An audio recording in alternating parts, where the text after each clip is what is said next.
Zonal head बैठे हुए हैं, रजत मिश्रा सर, गुवाहाटी रीजनल के रीजनल हेड। स्टार्ट करिए। नेचुरली जो हमारे वल्नरेबल ग्राहक हैं, खासकर वृद्ध या जिनका जो ज़्यादा फिनेंशियली लिटरेट नहीं है, तो सतर्कता से उसको आप बरकरार रखेंगे या उसको आप घटाकर वो डिजिटल बैंकिंग को लेकर आपको कोई नया कोई योजना है क्या?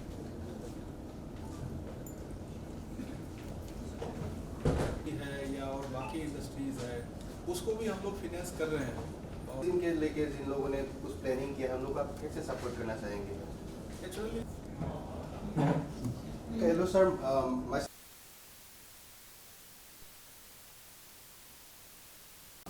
धारा में जो आज हमें लग रहा है अच्छे अच्छे उद्योग धंधे स्थापित हो रहे हैं, होटल्स स्थापित हो रहे हैं, साथ ही साथ infrastructure. C central bank of India established in 1911, 114-year-old organization, and we are having our zonal office since 1989, though sometimes got discontinued and again it was reopened in 2022.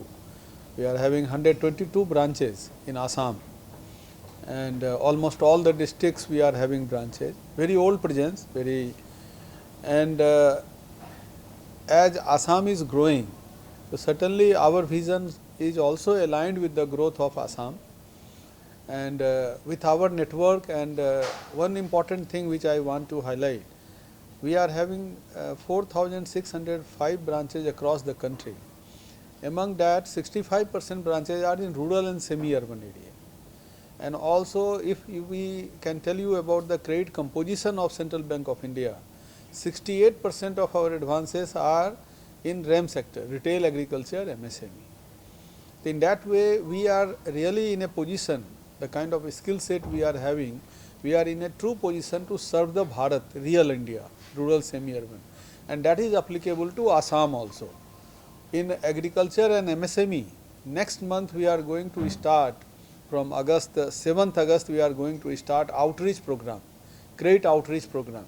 There we will go to the customer, we will invite customers, and in a very structured way we are going to finance them for agriculture and MSME, which is going to be the growth engine of this state, which will create employment, which will create more entrepreneurs in coming years. In that way, for us, whole Northeast is very important, but and particularly as we are having zonal office here at Guwahati, so this is very important for us, and we also want to be a partner of the growth story of this Assam. Naturally, इस समय tourism काफ़ी important है और उसमें काफ़ी अवसर आ रहे हैं टूरिज्म के अंदर। तो जो भी हॉस्पिटल इंडस्ट्री है या और बाकी इंडस्ट्रीज़ है, उसको भी हम लोग फिनेंस कर रहे हैं अभी, और साथ ही टूरिज्म से रिलेटेड और भी जितनी तरह की अवसर हैं उसमें उसको हम फिनेंस करने के लिए और एस्टेब्लिश करने में पूरी मदद करेंगे। नया कोई योजना है क्या? देखिए, आपने बहुत अच्छा सवाल पूछा। जो हमारा लायबिलिटी बिजनेस है, लायबिलिटी बिजनेस हम बोलते हैं, जो बचत खाता या डिपॉजिट की जो बात होती है, वो फिजिकल प्रेजेंस रहने में उसका ज़्यादा लाभ है। लोगों को ज़्यादा विश्वास है कि सामने ब्रांच, अभी भी देश के अंदर बहुत सारे ग्राहक ऐसे हैं जिन्हें पसंद है कि वो ब्रांच में जाएं, बैंकिंग करें। साथ ही साथ नो डाउट हमारा 90% से ज़्यादा ट्रांजैक्शंस डिजिटल मोड पे हो रहा है। हमारे पास डिजिटल ऐप है, ना केवल सामान्य जनता रिटेल कस्टमर के लिए, बल्कि जो कॉरपोरेट कस्टमर है उनके लिए भी सेंट व्यापार साथी है, और सेंट ईज आप सभी अगर हमारे ग्राहक होंगे तो देखा होगा। तो भले 90% ट्रांजैक्शंस डिजिटल है, लेकिन हम ब्रांच इस साल भी पूरे भारतवर्ष में 200 शाखाएँ खोल रहे हैं। तो ये हमारा निरंतर प्रक्रिया है, और जो हमारी 4,605 ब्रांचेज में 2,668 ब्रांचेज है जहां कासा, जिसे हम करंट अकाउंट, सेविंग अकाउंट बोलते हैं, उसका 50% से ज़्यादा स्टेक है। तो इसलिए ब्रांचेज कम करने का प्रश्न नहीं उठता। हम हर साल अपना स्टाफ और पोजीशन देखते हुए लगभग नई शाखाएं खोलते ही हैं। ये हमारा बिजनेस स्ट्रेटजी का पार्ट है। देखिए, नेचुरली जो हमारे वल्नरेबल ग्राहक हैं, खासकर वृद्ध या जिनका जो ज़्यादा फिनेंशियली लिटरेट नहीं है, तो सतर्कता में ही बचाव है। तो उसके लिए हम सतर्कता जागरूकता अभियान भी करते हैं, डिजिटल हाइजीन कैंप बुलाते हैं जिसमें किसी को OTP नहीं देना। अब जैसे UPI पिन फंड बेचने के लिए चाहिए होता, भेजने के लिए चाहिए होता है, रिसीव करने के लिए आपको कोई OTP और ये लिंक पे क्लिक करने की ज़रूरत नहीं होती है। तो इस सब के बारे में हम लोग जानकारी ग्राहकों को अपने ब्रांचों के माध्यम से, BC एजेंट्स के माध्यम से, सोशल मीडिया के माध्यम से हम पहुंचाते हैं। ये तो एक बात हुई।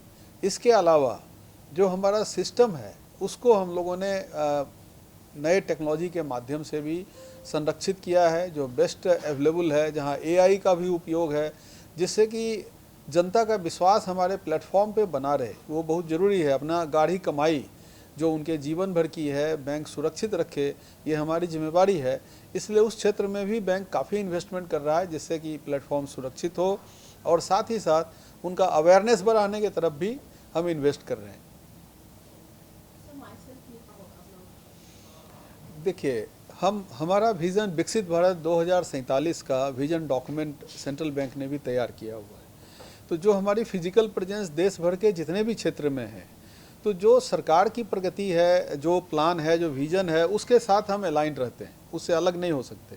तो सरकार की प्रायोरिटी जो ग्रोथ इंजन अगर आप देखें तो एग्रीकल्चर और MSME, ये 2 ग्रोथ इंजन मेजरली पूरे कंट्री के लिए है, और नॉर्थ ईस्ट भी इसका अपवाद नहीं है। It is also similarly aligned. And central bank of India के पास जो स्किल सेट्स है इन क्षेत्रों में फिनेंस करने का लंबा अनुभव है, तो हम उससे अलाइंड हैं। और जो भी इसके बाद जो इम्पैक्ट आता है, रोजगार सृजन होगा, हमारे पास RCT फिनेंशियल लिटरेसी सेंटर्स है, सेंटर फॉर फिनेंशियल लिटरेसीज़ है, जो RBI के है, उसको हम लोग चलाते हैं, बैंक के द्वारा ही चलता है। इसके माध्यम से हम लोगों तक किस तरह से वो ऋण लें, वो उसके लिए कैपेबिलिटी बिल्ड करने के तरफ भी काम करते हैं। जैसे बहुत सारे लोगों को मालूम नहीं है उस क्षेत्र में किस तरफ बढ़ना चाहिए। उद्यम रजिस्ट्रेशन कराने से लेके उनका स्किल सेट की ट्रेनिंग RCT के माध्यम से देते हुए और उनको क्रेडिट से लिंक करना। उसी तरह मैं बताना चाहूँगा SHG, जो खासकर महिलाओं की SHG है, वो सब हमारी प्रायोरिटी है। इन सब क्षेत्रों में हम विकास में सेंट्रल बैंक ऑफ इंडिया सहयोग करेगा।